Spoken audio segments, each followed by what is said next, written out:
It's BNN, and we invite you to travel with us here or there and everywhere. So pay you, let's go. Hey guys, and welcome back to the channel. July 11 ngayon, Sabado. Kahit maulan sa labas, pupunta tayo ng Green Hills. Meron tayong titingnan doon na alternative natin sa pag-commute. So, we will be going to Pop Cycle. And then, titingin tayo ng electric bike.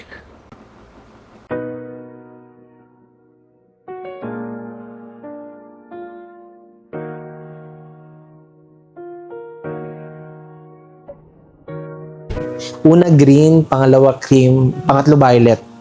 Ang mahina sa amin dati yung blue. Pero nung naubos yung blue, halos ang daming gustong bumili ng blue. Ang pinakapamalit ng khaki is yellow. Ang pinakapamalit ng violet is Yung pink. So yung pinakabago lang talaga sa pinakamata is yung black. Papakulay din kami, yung nakausap din namin yung nagkukulay dito last week eh. Parang nagsabi. Actually, pwede naman talaga, sir. Wag na wag ka lang magpapagalaw sa wirings.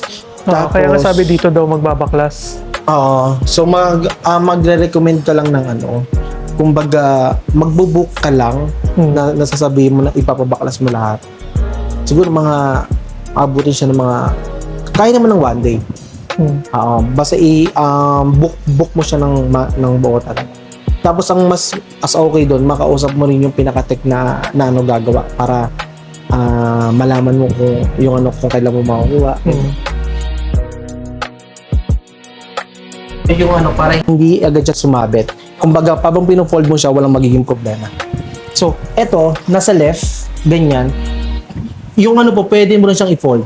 Atake mo lang to, tapos up or down, pwede siya. So, yan.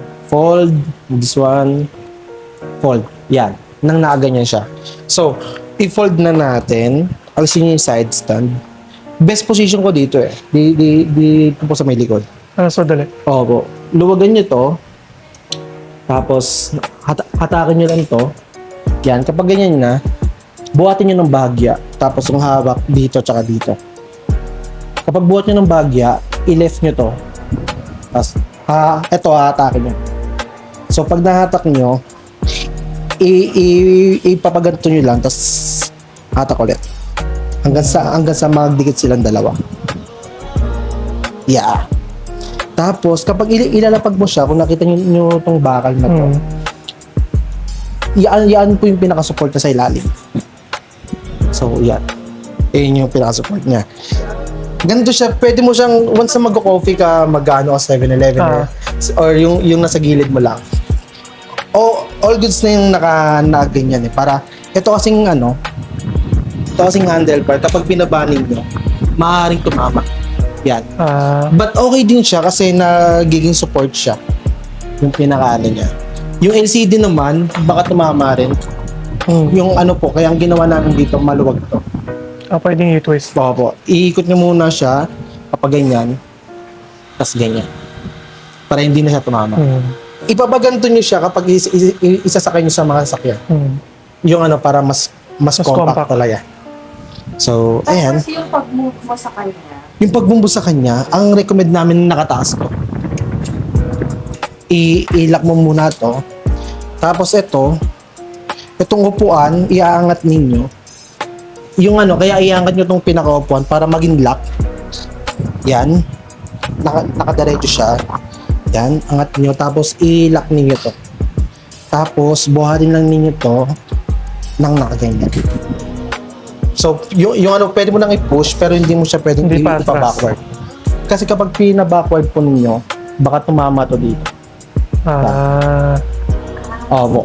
Once na nakatama na po yan dyan, hindi nyo na po ma-atras yan. Yeah. Kaya ang pinaka-ano ko po dito, lagi na sa gitna. Yan. Lagi na ganyan. Tapos pwede mo siya i-push.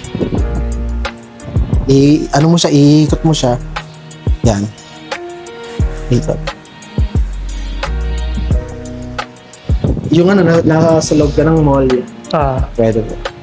Tapos kapag pagbaba ninyo, yung ulit, yung yung pinaka-support niya. So, yan. so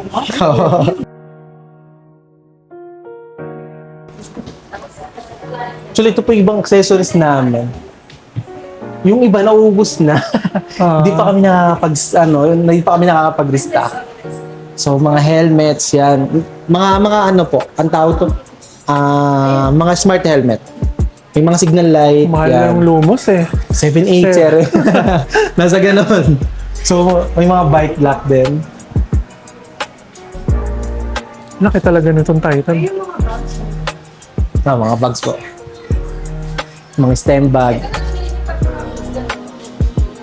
Actually, meron kaming pinagawa. Yung ano siya, kay ano lang. Yung ano pinagawa namin kay L3 Plus lang. Itong maliit na lang.